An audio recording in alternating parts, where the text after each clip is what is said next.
मुझे पता है किसी के चिड़चिड़े स्वभाव का असर इतना हो गया है तुम्हारे जीवन में कि कुछ चीज़ें असंभव और नामुमकिन सी लग रही हैं तुम्हें। और साथ ही साथ तुम्हें बहुत बड़ा एक डर बैठ गया है तुम्हारे मन में कि अभी बीमारियों का सिलसिला ख़त्म नहीं हुआ है, अभी बीमारियां आनी बाकी हैं। ये दो चीज़ें जो तुम्हारे मन में चल रही हैं ना, इन दोनों चीज़ों का समाधान है मेरे पास। पहला तो कि जो गलती कर रहा है वो एहसास कर लेगा और वो तुमसे सीधे माफ़ी तो नहीं मांगेगा, परंतु तुम्हारी इच्छा अनुसार सब कुछ हो ये बात तुमसे ज़रूर करेगा। और दूसरी और सबसे आवश्यक बात, तुम्हें बीमारियों का बहुत डर है, बहुत ज़्यादा मन घबराया हुआ है तुम्हारा। ऐसा लग रहा है कि जब तक सुन नहीं लेते सब कुछ तसल्ली नहीं होगी। मुझे लगता है कि अगर तुम्हें इस बात का आभास हो रहा है ना, तो तुम्हें ये समझना चाहिए कि ये मेरे इशारे हैं तुम्हारे लिए कि तुम ऊदी जल का सेवन करो। कोई और मेरी ऊदी पर विश्वास नहीं करता है तो जबरन उसे ऊदी खिलाने की ज़रूरत नहीं है, परंतु उस व्यक्ति के बदले तुम तो प्रार्थना कर सकते हो ना। और तुम्हारी प्रार्थना को मैंने कब मना किया है? कभी नहीं।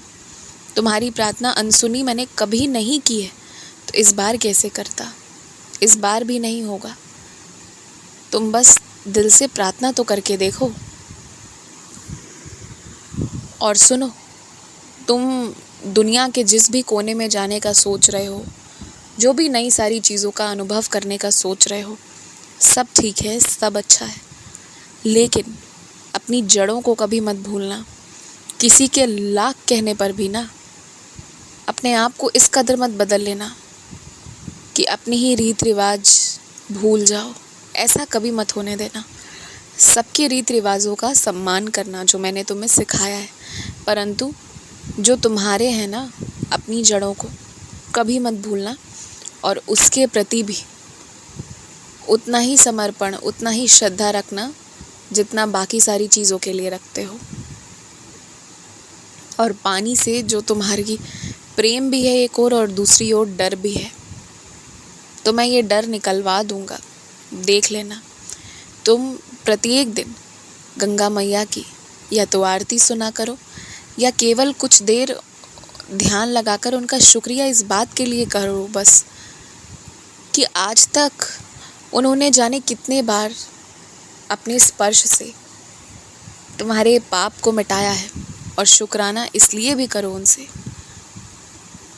कि उन्हीं के पावन गंगा जल के माध्यम से सारी सृष्टि में सुख है, खुशहाली है, कितनी सारी चीज़ें उस कारण से हो पा रही हैं संभव।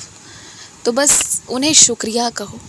अगर कारण याद नहीं भी आ रहा है, फिर भी महज उनका धरती पर मौजूद होना, साक्षात गंगा मैया का, बस इस चीज़ के लिए ही उनसे शुक्रिया करते रहो। और देखो धीरे धीरे तुम्हारा जो डर है ना पानी को लेकर, वो सदैव के लिए मिट जाएगा, दूर हो जाएगा। खूब खुश रहो, हमेशा खुश रहो, हमेशा मुस्कुराते रहो, हमेशा आगे बढ़ते रहो। धीरे धीरे ही सही, पर आगे बढ़ने का हमेशा सोचो। पीछे अब कुछ नहीं रखा है।